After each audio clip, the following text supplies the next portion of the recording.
ایک مرتبہ میرے آقا صلی اللہ علیہ وسلم کی مقدس بارگاہ میں ایک یتیم بچہ حاضر ہوا، اور حاضر ہونے کے بعد میں حضور سرکار دو عالم صلی اللہ علیہ وسلم سے کہتا ہے، یا رسول اللہ صلی اللہ علیہ وسلم، میرا ایک باغ ہے اور میں یہ چاہتا ہوں کہ میں اپنے باغ کے ارد گرد ایک دیوار بناؤں، لیکن حضور کیا کروں، بیچ میں ایک یہودی کا ایک درخت آ جاتا ہے۔ میں نے اس سے کئی مرتبہ کہا ہے کہ تو اپنا درخت ہٹا لے، حضور وہ ہٹانے کو تیار نہیں۔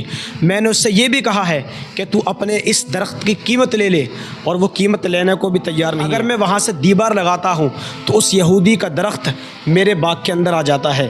میرے آقا صلی اللہ علیہ وسلم نے اس یہودی کو بلوایا، میں نے اس سے کہا کہ اے یہودی، تو اسے اپنا درخت کیوں نہیں بیچ دیتا؟ اس بچے نے حضور صلی اللہ علیہ وسلم کی بارگاہ میری شکایت کر دی۔ اس نے غصے میں کہا کہ یا رسول اللہ، میں اسے اپنا درخت نہیں دے سکتا اور نہ ہی میں اسے اپنا درخت بیچ سکتا ہوں۔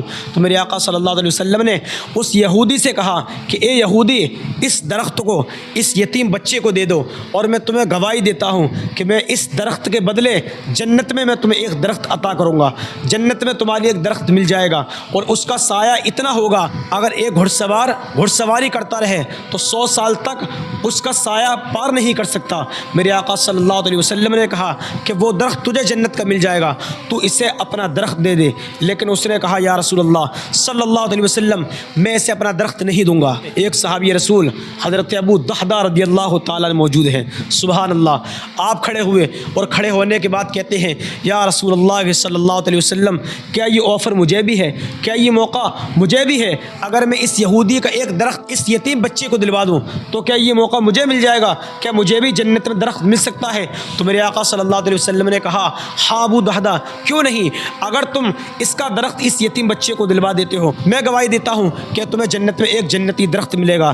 حضرت ابو دحدہ رضی اللہ تعالیٰ عنہ اس یہودی کے پاس گئے، اور جانے کے بعد اس یہودی سے کہتے ہیں، اے یہودی، تو مجھے جانتا ہے؟ تو اس یہودی نے کہا، ہاں ابو دحدہ، تمہیں کون نہیں جانتا؟ ارے تمہارے تو مدینے میں بڑے چرچے ہیں، تمہارا تو 600 کھجوروں کا باغ ہے، اور اس کے ایسو کھجوریں اترتی ہیں کہ بڑے بڑے تاجر تمہارے باغ کی کھجوریں کھانے کو ترستے رہتے ہیں۔ کہا کہ میں تمہیں اچھی طرح جانتا ہوں۔ تو حضرت ابو دحدہ نے کہا، اے یہودی، تو اسے اپنا ایک درخت دے دے، تو میرا باغ پورا اس کے بدلے میں لے سکتا ہے، جیسا کہ میرے مصطفیٰ نے کہا ہے۔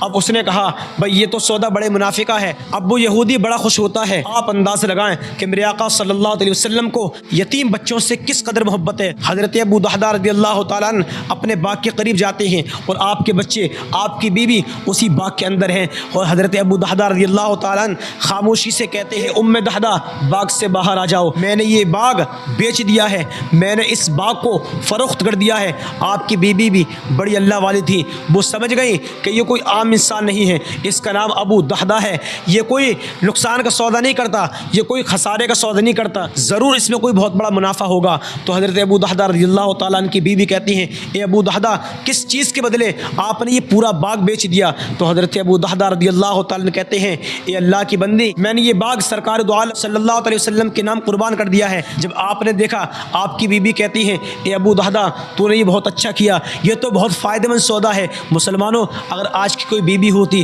تو وہ یہ کہتی اپنے شوہر سے، ارے تو نے یہ کیا کیا، خدا کی راہ میں اپنا گھر قربان کر دیا، ابھی تو یہ نیا کولر بھی ہے، ابھی یہ نئی ٹی وی بھی ہے، مجھے یہ تو نکالنے دو۔ لیکن وہ حضرت ابو دحدہ کی بیوی ہیں، حضرت ابو دحدہ رضی اللہ تعالیٰ عنہ کے بچے ہیں، ایک بچے کے ہاتھ میں کھجور ہے۔ حضرت ابو دحدہ رضی اللہ تعالیٰ عنہ کی بیوی نے وہ کھجور لی، اور لینے کے بعد اسے اسی باغ کے اندر رکھ دیا۔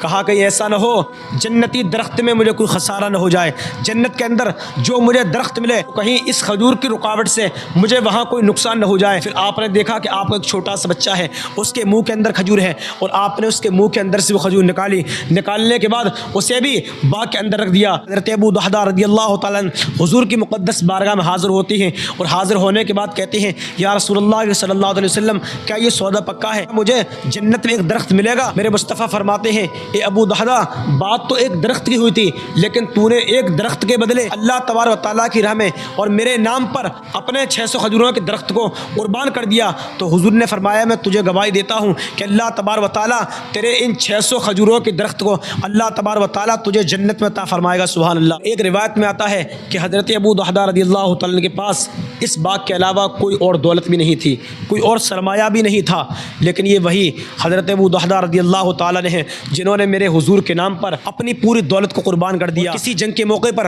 حضور صلی اللہ علیہ وسلم کے اوپر جب کفار نے حملہ کیا تو حضرت ابو دحدہ میرے مصطفیٰ کے سامنے آ کر تیروں کو برداشت کر رہے ہیں، اور برداشت کرنے کے بعد میں حضرت ابو دحدہ رضی اللہ تعالیٰ نے اسی جنگ کے موقع پر میرے مصطفیٰ کے نام جامع شہادت نوش فرما لیا۔ میرے آقا صلی اللہ علیہ وسلم اسی میدان جنگ میں حضرت ابو دحدہ رضی اللہ تعالیٰ کو تلاش کر رہے ہیں، ڈھونڈ رہے ہیں، اور حضرت ابو دحدہ کے بارے میں میرے حضور فرماتے ہیں ارے میرا ابو دحدہ کہاں ہے، میرے سامنے بلا کر لاؤ، وہ 600 کھجوروں والا کہاں چلا گیا۔